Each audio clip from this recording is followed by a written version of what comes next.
ملتان کے حلقہ NA 150 میں ووٹنگ کا عمل جاری ہے۔ شہریوں کی بڑی تعداد ووٹ کاسٹ کرنے کے لیے پولنگ سٹیشن اس وقت پہنچ چکی ہے۔ اسی بارے میں مزید بات کریں گے نمائندہ APN نیوز دلزیب آکاش سے۔ جی دلزیب بتائیے گا۔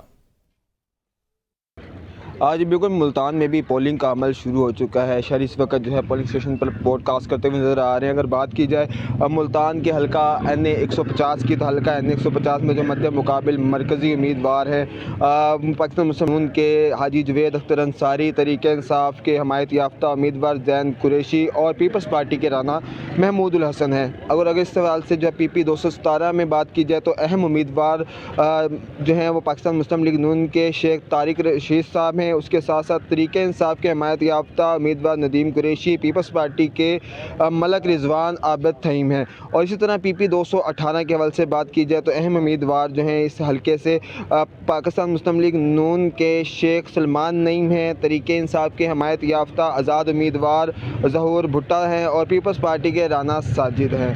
اس کے ساتھ ساتھ اگر بات کی جائے حلقے میں ووٹرز کی، تو حلقے میں ووٹرز کی جو تعداد ہے NA 150 میں ٹوٹل رجسٹر ووٹرز ہیں جو 5,91,810 ہیں، جن کے لیے 341 پولنگ اسٹیشن بنائے گئے ہیں۔ اگر بات کی جائے پولنگ اسٹیشن پہ اس وقت جو ہے شہری ووٹ کاسٹ کرتے ہوئے نظر آ رہے ہیں، اس کے ساتھ ساتھ سیکیورٹی کے جو ہے سخت انتظامات کیے گئے ہیں۔ اور اس وقت جو ہے اگر بات کی جائے پولیس کی بھاری نفری جو ہے وہ پولنگ اسٹیشن پر موجود ہے۔ اس کے ساتھ ساتھ فوج اور رینجر کے دستے بھی اپنی ڈیوٹی کے فرائض انجام دے رہے ہیں۔ اور اس کے ساتھ ساتھ جو حساس ادارے بھی اس وقت ایکٹیو نظر آ رہے ہیں تاکہ کسی بھی ناگہانی صورتحال سے نپٹا جا سکے۔ جی